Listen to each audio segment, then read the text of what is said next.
konting-konti na lang magkakapakpak na kami. Paano ba naman may nakainan na naman kaming flavored chicken wings tapos may 10 flavor kayo na pwedeng pagpilian. At meron pa sila ditong only gravy. Yung isang order pa nito ay may kasamang 3 kanin. At dito lang ito sa Lucky Wings and Cravings. Kahit hindi sila naka-only rice dito, makikita nyo yung 89 pesos nila na may kasamang 3 kanin. Pakmasa yung mga presyo ng pagkain nila dito at yung pinakamura nga 39 pesos lang. May 5 pirasong siomai ka na nun tapos naka-java rice ka pa. Yung pwesto nila ay nandito sa may Sitio Sambaville, Antipolo City. Kung mahilig kayo mag-ride sa Marilaki Highway, madadaanan nyo to. Ang nearest landmark nila itong Angel's Burger tsaka tong 7-Eleven. At nandito lang sa may gilid yung pwesto nila. Madali nyo silang mahanap dito kasi ayan no, malaki yung tarpaulin nila. Marami kaming mga nakasabayan ditong mga nag-i-stop over ng mga nagra-rides. Isang hilera din kasi yung mga kainan dito na may mga murang pagkain. Yung in-order namin dito, yung 89 pesos nila na may 2 flavored chicken, na may 3 java rice. Dahil 10 yung pagpipilian nila sa mga flavor, tinanong na lang namin kung ano yung bestseller nila. At ang sabi sa amin, itong honey butter tsaka spicy buffalo. Kaya ito na lang din yung dalawang in-order namin. Nasarapan ako dito sa honey butter nila. Mahilig din kasi ako sa matamis na pagkain. Lasang-lasa dito yung honey at may konting cake ng butter. Maganda pa yung pagkakaprito nila sa manok kasi hindi dry yung pagkakaprito nito at juicy pa. Sa kanin naman nila maganda kasi buhaghag. At hindi lang to basta kaning kulay dilaw. Ayan o, makikita nyo sa itsura ng kanin na mukhang sinangag muna to ng konti. Habang kumakain kami, may nakita si Maynard na chili garlic dito sa may table. Sinubukan naming lagyan ito yung mga kanin namin at mas sumarap. Subukan nyo rin lagyan yung mga kanin nyo nito at mas gaganahan kayo. Etong chicken wings nga pala ni Maynard, spicy buffalo. At ayan, nakulangan pa siya sa spicy flavor kaya nilagyan pa niya nitong chili garlic. Sa lasa naman ng spicy buffalo nila, kakaiba talaga to sa mga nakainan namin. At ayan nga, makikita nyo sa itsura ni Maynard.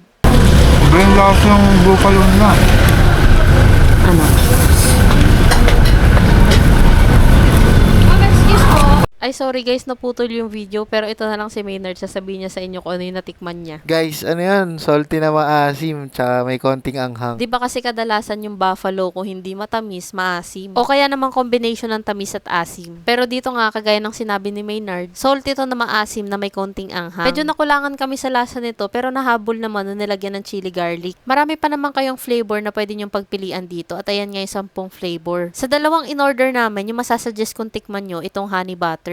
Para sa akin, masarap talaga tong flavor na to. Kung mapapansin nyo nga pala guys, 2 kanin pa lang yung sinerve sa amin. Yung pangatlong kanin kasi, i-request nyo sa kanila. Siya nga pala, kapag umorder kayo dito, maghihintay kayo saglit kasi lulutuin pa yung wings. Yung waiting time naman sa kanila, hindi naman masyadong matagal, yung tipong malilipasan ka na ng gutom. Para sa amin kasi, ayos lang maghintay basta bagong luto yung chicken. Kung dadayo nga pala kayo dito, hapon sila nagbubukas tuwing 3:00 ng hapon. Guys, naghahanap pa nga pala kami ng food trip dito sa may Antipolo. Kaya kung may masasuggest kayong sulit na kainan, palagay na lang po sa comment section para yun naman yung next naming dadayuhin. At para naman updated pa kayo sa mga mapupuntahan pa namin, huwag niyong kalimutang i-follow ang aming mga social media accounts.